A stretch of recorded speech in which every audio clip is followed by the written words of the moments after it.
दोस्तों, मेरे YouTube channel पर आपका बहुत बहुत स्वागत है।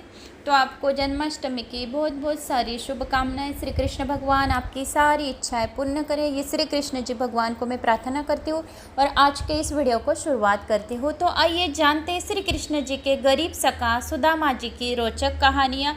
यह कहानियाँ और ये कथा कितने भी सुनो तो कम रहती है, क्योंकि यह अपने मन को और आत्मा को शांति दे जाती, सुकून दे जाती है। क्योंकि श्री कृष्ण जी ऐसे एक भगवान थे कि उनकी कितनी भी कहानियाँ सुनी तो भी ऐसा लगता नहीं कि और आगे क्या होगा और क्या कौन सी कहानियाँ ऐसे सुनने को मन ही करता रहता है। तो ऐसी एक रोचक कहानी है जो मैं आज आपको सुनाने वाली हूँ। तो आइए जानते श्री कृष्ण भगवान और सुदामा जी की इस रोचक कहानी को। सुनने मात्र से ही हमारी जन्मांतर की गरीबी दूर हो जाती है और श्री कृष्ण भगवान का आशीर्वाद हमेशा हमेशा के लिए हमारे सर पर रहता है। तो आइए जानते हैं भगवान श्री कृष्ण के कई मित्र थे। जैसे उन मित्रों के नाम भी मैं आपको बता देती हूँ कि उनके कौन कौन से बेहद मित्र खास थे उनके नाम। तो यह नाम कौन से हैं? मधुमंगल, सुबाहु, सुबल, भद्र, सुभद्र, मणिभद्र, भोज, तोक कृष्ण, वरुथप, श्री सुदामा, मधुकुंड, अर्जुन, विशाल, रसाल, मकरंद, सदानंद, चंद्रहास, बकुल, शारद, बुद्धिप्रकाश आदि। इनमें से एक सुदामा के बारे में एक जानते खास मित्र। तो उनके जो ये मैंने आपको बताइए उनके मित्रों के खास मित्रों के नाम थे, उनमें से एक उनका बेहद खास मित्र था सुदामा। सुदामा जी की कहानी भी हम सुनते हैं। तो उज्जैन अवंतिका में स्थित ऋषि सांदीपनि के आश्रम में बचपन में भगवान श्री कृष्ण और बलराम पढ़ते थे। वहाँ उनके कई मित्र में से एक सुदामा भी थे। सुदामा श्री कृष्ण के खास मित्र थे। वे एक गरीब ब्राह्मण के पुत्र थे। सुदामा और श्री कृष्ण आश्रम से भिक्षा मांगने नगर में जाते थे। आश्रम में आकर भिक्षा गुरु माँ के चरणों में रखकर बाद ही भोजन करते थे। परंतु सुदामा को बहुत भूख लगी थी, तो वे चुपके से कई बार रास्ते में ही आधा भोजन चट कर जाते थे। एक बार गुरु माँ ने सुदामा को चने देकर कहा कि इसमें से आधे चने श्री कृष्ण को भी दे देना और तुम दोनों जाकर जंगल से लकड़ी बीन लाओ। फिर दोनों जंगल में लकड़ी बीनने चले गए। वहाँ बारिश होने लगी और तभी दोनों एक शेर को देखकर वृक्ष पर चढ़ जाते हैं। ऊपर सुदामा और नीचे श्री कृष्ण। फिर सुदामा अपने पल्लू से चने निकालकर चने खाने लगता है। चने खाने की आवाज़ सुनकर श्री कृष्ण कहते, अरे ये कटकट की आवाज़ कैसे आ रही है? कुछ खा रहे हो क्या सुदामा? सुदामा कहता है, नहीं, ये तो सर्दी के मारे दांत कटकटा रहे हैं। यह सुनकर श्री कृष्ण कहते हैं, अच्छा, बहुत सर्दी लग रही है क्या? सुदामा कहते हैं, हाँ, बहुत सर्दी लग रही है। यह सुनकर श्री कृष्ण कहते हैं कि मुझे भी बहुत सर्दी लग रही है। सुना है कुछ खाने से शरीर में गर्मी आ जाती है, तो लाओ वो चने जो गुरु माता ने हमें दिए थे, दोनों बांट कर खा लेते हैं। यह सुनकर सुदामा कहते हैं, चने कहाँ हैं? वो तो पेड़ पर चढ़ते समय ही मेरे पल्लू से नीचे कीचड़ में गिर गए थे। यह सुनकर श्री कृष्ण समझ जाते हैं और कहते हैं, ओए, यह तो बहुत बुरा हुआ। ये सुनकर नीचे की डाल पर बैठे भगवान श्री कृष्ण अपने चमत्कार से हाथों में चने ले जाते हैं और फिर ऊपर चढ़कर सुदामा को दे देकर कहते हैं, ये पेड़ पर फल तो नहीं, लेकिन मेरे पास ये चने हैं। सुदामा कहते हैं, ये तुम्हारे पास कहाँ से आए? तब कृष्ण कहते हैं कि वह मुझे भूख कम लगती है ना। जब पिछली बार गुरु माता ने जो चने दिए थे वह अब तक मेरी अंटी में बंधे ही हुए थे। लो, तुम भी जल्दी से खा लो। यह सुनकर सुदामा कहते हैं, नहीं नहीं, मैं इसे नहीं ले सकता। तब श्री कृष्ण पूछते, क्यों नहीं ले सकते? सुदामा रोते हुए कहते हैं कि क्योंकि मैं इसका अधिकारी नहीं हूँ और मैं तुम्हारी मित्रता का भी अधिकारी नहीं हूँ। मैंने तुम्हें धोखा दिया है कृष्ण, मुझे क्षमा कर दो। कृष्ण कहते हैं, अरे, जिस मित्र कहते हो उसे क्षमा मांगकर उसे लज्जित न करो। मित्र, ऐसे लज्जित न करो। इसी प्रकार एक बार श्री कृष्ण सुदामा को वचन देते हैं कि मित्र, जब भी तुम संकट में खुद को पाए तो मुझे याद करना, मैं अपनी मित्रता जरूर निभाऊंगा। बलराम और श्री कृष्ण को आश्रम में भिन्न भिन्न कार्य करते थे। एक बार श्री कृष्ण, बलराम और सुदामा भिक्षा मांगने के लिए गए। एक द्वार पर खड़े होकर तीनों भिक्षान देही कहते हैं, भिक्षान देही।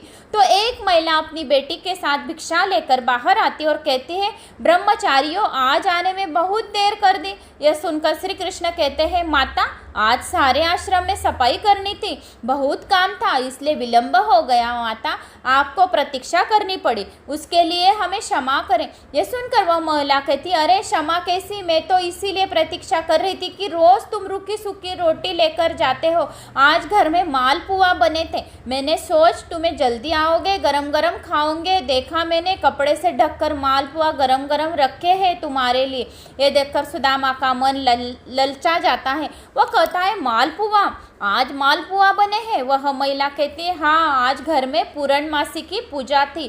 फिर वह तीनों को मालपुए देकर कहती है, अब इसे जल्दी से खाओ, गरम गरम खाने में आनंद आता है। सुदामा तो खाने ही वाला रहता है। तभी श्री कृष्ण कहते हैं, नहीं माता, हम यहाँ नहीं खा सकते। वह महिला पूछती है, क्यों? तब श्री कृष्ण कहते हैं कि आश्रम का यह नियम है कि सारी भिक्षा गुरु चरणों में अर्पित कर दी जाए, फिर वह उसमें से जितना दे वही हमें खाना चाहिए।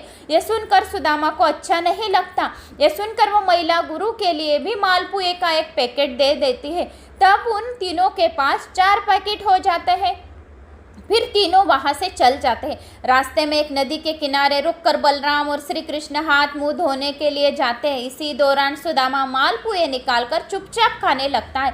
तब श्री कृष्ण उसे मालपुए खाते हुए देख लेते हैं और मुस्कुरा देते हैं। फिर वह चुपचाप उनके पास पहुंचकर कहते हैं, तुम समझते हो ना, मैंने कुछ नहीं देखा। तभी सुदामा पतल को मोड़कर मालपुए ढाक देता है और कहता है, नहीं नहीं, मैं तो कुछ भी नहीं खा रहा हूँ। तब श्री कृष्ण कहते हैं, देखो, झूठ बोलना पाप है। यह सुनकर सुदामा कहता है, और ब्राह्मण को भूखा रखना भी पाप है। यह सुनकर श्री कृष्ण कहते हैं, मैं तुम्हें भूखा रख कर कहा रहा हूँ, भूखा रख रहा हूँ। तब सुदामा कहते हैं, और क्या? उसने कितनी ममता से कहा था कि मेरे सामने खोलो, और तुमने आश्रम से सारे नियम बता दिए। तब श्री कृष्ण कहते हैं, तो नियम तो है, गुरुदेव को पता चलेगा तो वो क्या कहेंगे? यह सुनकर सुदामा कहता है, गुरुदेव को कैसे पता चलेगा? रोज हम 3 रोटी लेकर जाते हैं, तो आज भी 3 रोटी लेकर जाएंगे। हाँ, यदि तुमने गुरुदेव को न बता दिया तो। यह सुनकर कृष्ण कहते कि देखो, मैं तुम्हारा मित्र हूँ, और मित्रता का धर्म कहता है कि मित्र की कमजोरी पर पर्दा डालना चाहिए। यह सुनकर सुदामा कहता है, तो तुम नहीं कहोगे? श्री कृष्ण कहते हैं, कदापि नहीं। यह सुनकर सुदामा कहता है, तो फिर सारे मालपुए खा लूं? श्री कृष्ण कहते हैं, हाँ, खा लो। फिर सुदामा खा लेता है। तो श्री कृष्ण मालपुए की एक पतल निकालकर सुदामा को दे देते और कहते हैं, तुम्हारे हिस्से की भिक्षा हो गई, गुरु माता को दे देना। यह देखकर सुदामा प्रसन्न होकर कहता है, कुछ भी कहो, तुम मित्र बड़े खरे हो।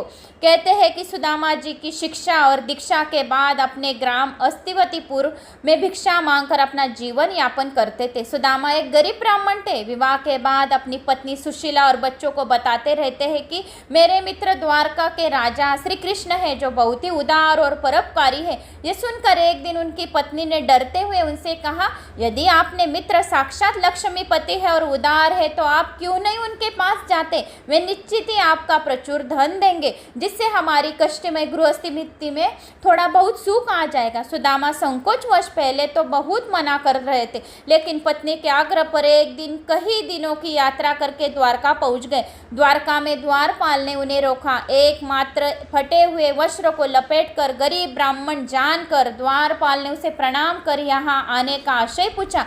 जब सुदामा ने द्वारपाल को बताया कि मैं श्री कृष्ण का मित्र हूँ, दो द्वारपाल को आश्चर्य हुआ। फिर भी उसने नियमानुसार सुदामा जी को वहीं ठहरने का कहा और खुद महल में गया और श्री कृष्ण से कहा, हे प्रभु, फटे हाल दीन दुर्बल में ब्राह्मण आपसे मिलना चाहते हैं और आपको अपना मित्र बताकर अपना नाम सुदामा बतलाते हैं। द्वारपाल के मुख से सुदामा नाम सुनकर प्रभु सूद बूद खोकर नंगे पैर ही द्वार की ओर दौड़ पड़े और उन्होंने सुदामा को देखते अपने हृदय से लगा लिया और प्रभु की आंखों से आंसू निकल गए और सुदामा आदरपूर्वक अपने महल में ले गए। महल में ले जाकर उन्हें सुंदर से आसपास पर आसन पर बिठाया और रुक्मणी संग उनके पैर धोए। कहते हैं कि प्रभु को उनके चरण धोने जल की आवश्यकता ही नहीं पड़ी। उनकी दीनता और दुर्बलता देखकर उनकी आंखों से आंसुओं की धार बहने लगी कि उस आंखों से जो आंसू की धार बहने लगी, उससे ही सुदामा जी के पैर धो गए। स्नान भोजन और आदि बाद सुदामा को पलंग पर बिठाकर श्री कृष्ण उनकी चरण सेवा करने लगे और गुरुकुल में बिताए दिनों की बातें करने लगे। बातों बातों में यह प्रसंग भी आया कि किस तरह दोनों मित्र वन में संविदा लेने गए थे और रास्ते में मूसलधार वर्षा होने लगी तो दोनों मित्र एक वृक्ष पर चढ़कर बैठ गए। सुदामा के पास एक पोटली में दोनों के खाने के लिए गुरु माता के लिए कुछ चने थे, किंतु वृक्ष पर सुदामा अकेले ही चने खाने लगे। चने की खाने की आवाज सुनकर श्री कृष्ण ने पूछा, तो क्या खा रहे सखा? सुदामा ने यह सोचकर झूठ बोल दिया कि चने कृष्ण को भी देने पड़ेंगे। उन्होंने कहा, कुछ नहीं खा रहा हूँ, ये तो मेरे दांतों की आवाज कड़कड़ा रही है। इस प्रसंग के दौरान श्री कृष्ण ने पूछा, भाभी ने मेरे लिए कुछ तो भेजा होगा। सुदामा संकोचवश एक पोटली छुपा रहे थे। भगवान मन में हंसते हुए उसी दिन चने छुपाए थे और आज तंदुल छुपा रहे हो। फिर भगवान ने सोचा कि मुझे कुछ नहीं देता तो मैं भी उसे कुछ नहीं देता, लेकिन मेरा भक्त है जो अब इससे छीनना ही पड़ेगा। तब उन्होंने तंदुल की पोटली छीन ली और सुदामा के प्रारब्ध कर्मों की क्षीण करने हेतु तंदुल के बेहद चाव से खाया था। फिर सुदामा ने अपने परिवार आदि के बारे में तो बताया, लेकिन अपनी दरिद्रता का बारे में कुछ भी नहीं बताया। अंत में प्रभु ने सुदामा को सुंदर शैया पर सुलाया। फिर दूसरे दिन भरपेट भोजन करने के बाद सुदामा को विदाई की, किंतु विदाई के दौरान उन्हें कुछ भी नहीं दिया। रास्ते भर सुदामा सोचते रहा कि उन्हें इसी कारण धन नहीं दिया गया कि उनमें अहंकार आ गया हो। यह विचार करते करते सुदामा अपने मन को समझाते हुए जब घर पहुंचा तो उनकी कुटिया के स्थान पर एक भव्य महल खड़ा हो गया और उनकी पत्नी सुवर्ण आभूषण से लदी हुई थी, सेविकाएं गिरी हुई थी। यह दृश्य देखकर सुदामा की आंखों से आंसू निकल आए और वे सदा के लिए श्री कृष्ण की कृपा से अभिभूत होकर उनकी भक्ति में लग गए। तो जय श्री कृष्णा। तो दोस्तों, ये रही सुदामा जी की प्यारी प्यारी कहानी और कथा। अगर आपको श्री कृष्ण जी और सुदामा की मित्रता के लिए पसंद आई होंगी तो एक लाइक, कमेंट, चैनल को सब्सक्राइब ज़रूर करें और ज़्यादा पसंद आई होंगी तो ज़्यादा से ज़्यादा लोगों को शेयर करें। कमेंट्स में जय श्री कृष्णा करें। जय श्री कृष्णा करने से भी आपके सभी सारे कष्ट दूर होंगे। जय श्री कृष्ण।